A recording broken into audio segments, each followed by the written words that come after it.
nos metemos de lleno en una de las cumbres de la música occidental, las sonatas y partitas para violín solo de Johann Sebastian Bach, una obra que literalmente redefine los límites de lo que puede hacer un solo instrumento. Y es que toda la obra parte de una pregunta que parece casi un acertijo, un reto imposible que Bach se planteó.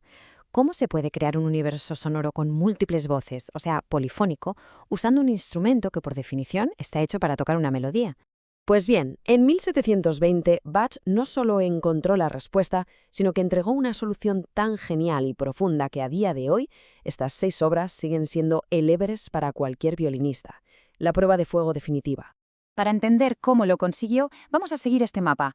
Primero nos situamos en el contexto, después vemos la estructura general, nos metemos de lleno en el desafío técnico, analizaremos las fugas y, cómo no, la legendaria Ciacona.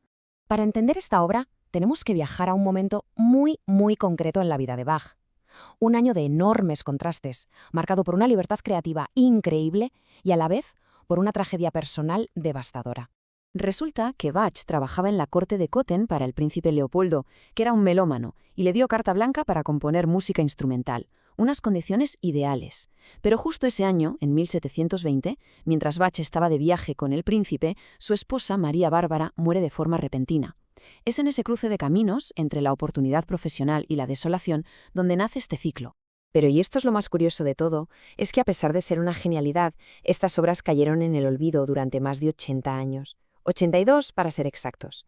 Hizo falta casi un siglo para que el mundo redescubriera este tesoro y empezara a comprender su verdadera dimensión. Vayamos a la estructura, porque aquí Bach, como siempre, no dejó nada al azar. El ciclo es como un edificio musical perfectamente simétrico, donde lo sagrado y lo profano dialogan en un equilibrio perfecto. Fijaos qué inteligente. Bach alterna 3 sonatas da Chiesa, que son sonatas de iglesia, de carácter más serio y contrapuntístico, con 3 partitas, que son básicamente suites de danzas seculares. Por ejemplo, en la primera sonata tenemos una fuga densísima en sol menor, mientras que la segunda partita culmina con la gigantesca Ciacona, y la tercera partita, la tercera brilla con la energía de su famosísimo preludio. Y con esto llegamos al corazón del asunto, al truco de magia de Bach. ¿Cómo narices se crea esa ilusión de que hay varias voces sonando a la vez? La respuesta tiene un nombre: polifonía implícita. La idea no es solo tocar varias notas a la vez, que también, sino escribir una sola línea melódica de una forma tan astuta que nuestro cerebro la descomponga y la escuche como si fueran varias voces distintas. Bach lo logra principalmente con 3 técnicas. Primero, cambios de registro muy rápidos. El oído, por sí solo, agrupa las notas graves en una línea y las agudas en otra. Segundo, intercala dobles cuerdas y acordes para darnos la armonía de forma explícita. Y tercero, y esto es genial, diseña la melodía para que las notas más graves vayan creando una línea de bajo que sostiene todo el edificio sonoro.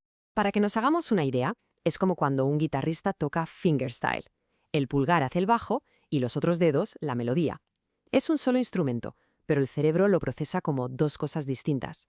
Pues bien, Bach aplica esa misma lógica, lo que se llama segregación auditiva, al violín. Y el campo de pruebas definitivo para esta técnica son, por supuesto, las fugas. Esas piezas complejísimas donde una melodía principal es imitada y entrelazada por otras voces, y que son el corazón de cada sonata. Ojo, que escribir una fuga para un teclado ya es un reto mayúsculo, pero hacerlo para un violín solo, eso es un desafío arquitectónico de otro nivel. Y Bach no solo lo consigue, sino que crea estructuras que van creciendo en tensión y complejidad sin parar. Y la prueba de que funcionó es que la fuga en sol menor le pareció tan redonda, tan perfecta, que el propio Bach la adaptó para órgano y para laúd, demostrando que toda esa polifonía ya estaba ahí, contenida en la línea del violín. Y si las fugas son la cumbre intelectual del ciclo, agarraos, porque la Ciacona de la segunda partita es la cumbre emocional, técnica y espiritual de toda la obra. Para empezar, su escala es simplemente colosal. Unos 15 minutos. Es que es más larga que los otros 4 movimientos de la partita juntos. Y todo esto se sostiene sobre una idea muy del barroco, el bajo obstinado. Es un concepto en realidad sencillo. Se repite una y otra vez un patrón de acordes en el bajo, y sobre ese cimiento que no cambia, se construye un edificio increíble de variaciones, cada una con un mundo propio. Seguro que este concepto nos suena. Un ejemplo clarísimo es el Lamento de Dido de Purcell, con esa línea de bajo que desciende una y otra vez mientras la voz canta su dolor. Pues bien, Bach coge esa misma idea, ese principio de variar sobre una base que se repite, y la expande hasta crear un auténtico cosmos musical. Claro, una pieza tan intensa ha generado muchísimas teorías. La más famosa es la del tombó. En 1994, la musicóloga Helga Tone propuso que la Ciacona es en realidad un lamento fúnebre por la muerte de María Bárbara y que Bach escondió en ella mensajes numéricos y citas de corales luteranos. La idea es muy potente, desde luego, pero la comunidad académica es muy escéptica. Se argumenta que no hay pruebas documentales y que los métodos para encontrar esos mensajes ocultos son, digamos, bastante especulativos. Así que, aunque la historia del homenaje a su mujer es muy bonita, la verdad es que no podemos darla como un hecho. Lo que sí es un hecho musical, innegable para cualquiera que la escuche, es la carga emocional tan brutal que tiene la pieza. Fuera intencionado o no, su sonido es el de un lamento, una reflexión profundísima sobre la vida y la muerte. Bueno, vamos a recapitular las ideas principales. Primero, Bach resolvió el problema de la polifonía en un instrumento melódico gracias a la polifonía implícita. Segundo, organizó el ciclo en un equilibrio perfecto entre sonatas sacras y partitas de danza. Tercero, llevó la forma de variación sobre un bajo obstinado a su máxima expresión en la Ciacona. Y cuarto, al hacer todo esto, redefinió para siempre lo que se podía hacer con un violín. Con todo esto en mente, la invitación está clara. Hay que volver a la música, a escuchar la fuga en sol menor intentando seguir sus distintas voces y a sumergirse en la Ciacona, prestando atención a ese bajo que la ancla todo el tiempo. Y nos despedimos con una pregunta para la reflexión.